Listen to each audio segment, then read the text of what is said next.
గ్రంథాలయంలో మనకు కావాల్సిన పుస్తకాలన్నీ ఉన్నాయి. దేశాన్ని స్వాతంత్రించిన స్వాతంత్ర సమరయోధుల పుస్తకాలు ఉన్నాయి, నీతి కథల పుస్తకాలు ఉన్నాయి, పద్యాలు, వేమన పద్యాలు, సుమతి పద్యాలు పుస్తకాలు ఉన్నాయి. తర్వాత పెద్దవాళ్ళు చదువుకోవడానికి భగవద్గీత, అలాగే శ్రీమద్ రామాయణం ఉన్నటువంటి పుస్తకాలు, తర్వాత ఉన్నతమైన స్థాయికి ఎదగాలంటే మెట్లు 7 మెట్లు అయినటువంటి పెద్దవాళ్ళు రచించినటువంటి పుస్తకాలు, తర్వాత మరి చదువుకోవడానికి, అలాగే క్రిస్టియన్ స్వాములు చదువుకోవడానికి కూడా మన దగ్గర బైబిల్ పుస్తకాలు, హిందువులు చదువుకున్న పుస్తకాలు, అలాగే వేసవిలో సర్వగత పిల్లలందరికీ అందరూ చదువుకోవడానికి నీతి కథల పుస్తకాలు అన్నీ ఉన్నాయి.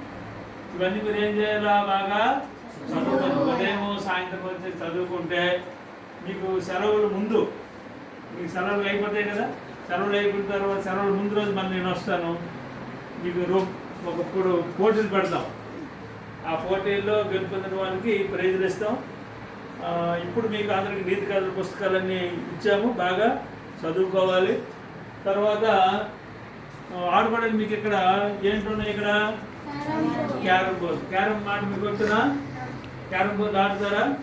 క్యారమ్ బోర్డు కూడా మనం పెడతాము, పెట్టేలుగా ఆడుకోవడానికి క్యారమ్ బోర్డు ఉంది. ఇంకేం కావాలంటే మీరు తెప్పిస్తాము. అంతా మీరు బాగా చదువుకోవాలి. బాగా రండి. గ్రంథాలయం కలపడపడాలి.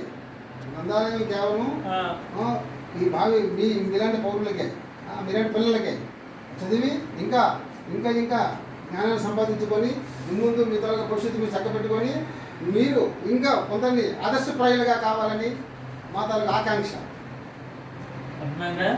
ఇప్పుడు క్యారమ్ బోర్డు ఉంది కదా, క్యారమ్ బోర్డు అది ఆడుతున్నాడు, అది కట్ చేస్తుంది.